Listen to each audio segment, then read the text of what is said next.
अस्सलामुअलैकुम जी। आज मैं अपनी अम्मी की रेसिपी आपके साथ शेयर करने लगी हूँ।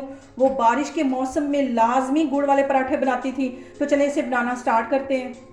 गुड़ वाली रोटी बनाने के लिए यहाँ पे मैंने आधा किलो के करीब ये गुड़ ले लिया है और उसमें 1.5 गिलास के करीब ये मैं पानी डाल दूँगी। इसको अच्छी तरह भिगो देना है और जब ये अच्छी तरह मेल्ट हो जाएगा तो फिर इस पानी के साथ मैं आटे को गूँधूँगी। तो अभी इसके मैं मेल्ट होने का इंतज़ार कर रही हूँ, तो फिर मैं आपको दिखाती हूँ। जितनी देर गुड़ मेल्ट हो रहा है, यहाँ पे मैं कुछ मसाले पीस लूँगी जो मैं गुड़ वाली रोटियों में डालूँगी। ये 2 से 3 छोटे छोटे टुकड़े दालचीनी के हैं और एक ये बड़ी इलायची है, 3 सब्ज़ मिर्चें और 1 टेबल स्पून के करीब ये सौंफ है। इन सारी चीज़ों को मैं अच्छी तरह पीस लेती हूँ, तो फिर मैं आपको दिखाती हूँ। यहाँ पे देखें जी, 3 प्याली के करीब मैंने ये गंदम का आटा ले लिया है। उसमें 2 टेबल स्पून ये मैं तिल डाल दूँगी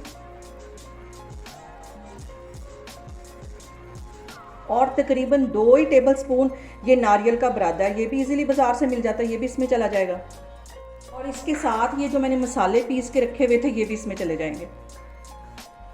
1 टेबल स्पून इसमें मैं घी का डाल दूंगी, इससे बहुत सॉफ्ट रोटियां बनेंगी। ये इसमें चला जाएगा। यहाँ पे देखें जी, गुड़ अच्छी तरह मेल्ट हो गया है। इस पानी के साथ मैं इस आटे को गूंद दूंगी। पहले इन सारी चीज़ों को अच्छी तरह मिक्स कर लेती हूँ। अब इसमें थोड़ा थोड़ा करके मैं पानी डालती जाऊंगी और इसको गूंदती जाऊंगी। जैसे हम रोटियों के लिए आटा गूंदते वैसे ही इसका आटा गूंदना है। एकदम से पानी नहीं डालना, थोड़ा थोड़ा करके डालना है। इसको अच्छी तरह मैं गूंद दूंगी।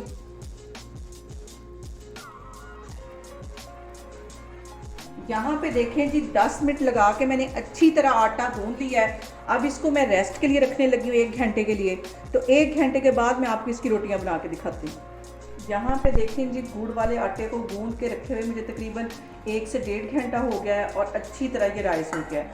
अब मैं इसके पराठे बनाती हूँ, तो फिर मैं आपको दिखाती हूँ।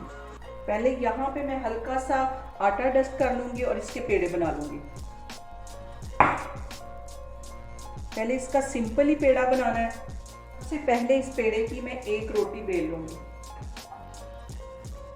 बारीक सी रोटी बेल लेनी है।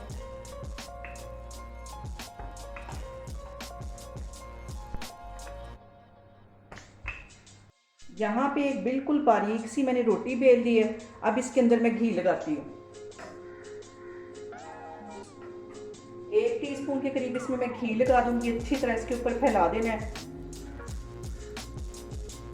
और हल्का सा आटा इसके ऊपर डस्ट करूँगी और इधर से इसको पकड़ के ऐसे इधर से कवर कर देना है और ये वाली साइड इसके साथ मिला देनी है और ये इसके साथ और ये इसके साथ। ये इस तरह सारे ही पेड़े मैं बना बना के रखती जा रही हूँ, तो फिर मैं आपको दिखाती हूँ। यहाँ पे देखें जी, सारे ही पेड़े मैंने बना के रख लिए हैं और 5 मिनट मैंने इनको रेस्ट दिया है। तो अब इनकी मैं रोटी बना लेती हूँ। हल्का सा मैंने यहाँ पे आटा डस्ट कर लिया है और बिल्कुल हल्के हाथों से मैं रोटी को बेलूंगी और इसको बिल्कुल चौरस ही बेलना है।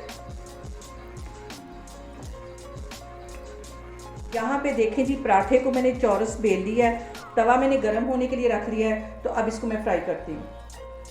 अब ये जो पराठा मैंने बेल के रखा हुआ था ये मैं तवे पे डाल दूंगी। आग मैंने नीचे बिल्कुल दरमियानी रखी हुई है और 1 मिनट के लिए इसकी एक साइड को सेक लूँगी, तो फिर इसकी दूसरी साइड चेंज करती हूँ। तो फिर मैं आपको अब इसकी फिर साइड चेंज करती हूँ और इस पर घी लगाती हूँ।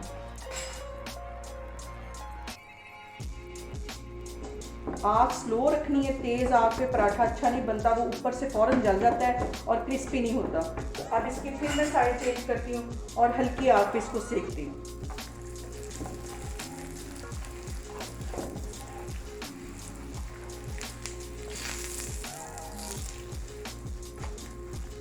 पराठे को बिल्कुल हल्की आग पे मैं सेक रही हूँ और बारिश के मौसम में ये पराठे बहुत ही मज़े के लगते हैं और बाहर बारिश हो रही है मुल्तान में। यहाँ पे देखें जी, गुड़ वाले पराठे के ऊपर कितना प्यारा कलर आया है। इसको मैं उतारती हूँ और सारे ही पराठे में इस तरह सेक सेक के तो फिर मैं आपको डिश आउट करके दिखाती हूँ। यहाँ आपको कैमरा नज़दीक करके दिखा रही हूँ कि देखें कितना खूबसूरत कलर आया है गुड़ वाले पराठे पे। देखें जी, मज़ेदार से गुड़ वाले पराठे हमारे बनके तैयार हो गए। ऊपर से मैं लगाऊंगी देसी घी।